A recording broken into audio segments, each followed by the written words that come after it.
Hi guys, welcome to triple VS boutique. இன்றைக்கி நம்ம ஸ்க்ரன்ச்சஸ் making video தான் பார்க்க போகிறோம். இதோட ஹைட் பார்த்திங்கன்னா 4 இன்ச் இருக்குது அண்ட் பிரெத் வந்து 40 இன்ச் இருக்குது. ஃபஸ்ட்டு வந்து இதில் இருக்க 2 எட்ஜஸையுமே நம்ம வந்து சேர்த்து ஸ்டிச் பண்ணிக்கலாம்.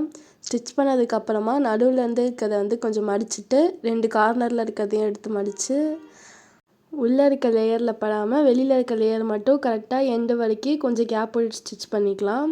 இப்போ இந்த கேப் வழியாக உள்ளே இருக்க லேயரை வெளியே எடுத்து இதை அப்சைட் டவுன் ஆக்கிக்கலாம். இப்போ வந்து நம்ம எலாஸ்டிக் போட போகிறோம். எலாஸ்டிக் வந்து 7 இன்ச்சஸ் இருக்குது. அதில் வந்து சேஃப்டி பின் போட்டு அந்த எலாஸ்டிக் ஃபுல்லாக உள்ளே போயிடாமல் கடைசி வரைக்கும் எடுத்து அந்த 2 எட்ஜஸையும் நாட் போட்டுக்கலாம். நாட் போட்டுட்டு மீதி எக்ஸ்ட்ரா இருக்கிறத கட் பண்ணிவிட்டு மீதி இருக்க அந்த கேப்பையும் ஸ்டிச் பண்ணிட்டோன்னா நம்மளோட ஸ்க்ரன்ச்சஸ் வந்து ரெடி ஆகிடும். இதுக்கப்புறமா நம்ம அதை கொஞ்சம் சரி பண்ணி விட்டோம்னா நம்மளோட பியூட்டிஃபுல்லான ஸ்க்ரன்ச்சஸ் ரெடி ஆகிடுச்சு. இந்த பியூட்டிஃபுல்லான ப்ராடக்ட்டை நீங்கள் வாங்கணும்னு நினச்சிங்கன்னா டிஸ்கிரிப்ஷனில் லிங்க் இருக்குது, கண்டிப்பாக செக் அவுட் பண்ணி பாருங்கள். அண்ட் தேங்க்யூ ஃபார் வாட்சிங். நம்ம சேனலை மறக்காமல் சப்ஸ்கிரைப் பண்ணிக்கோங்க. Tata, bye bye.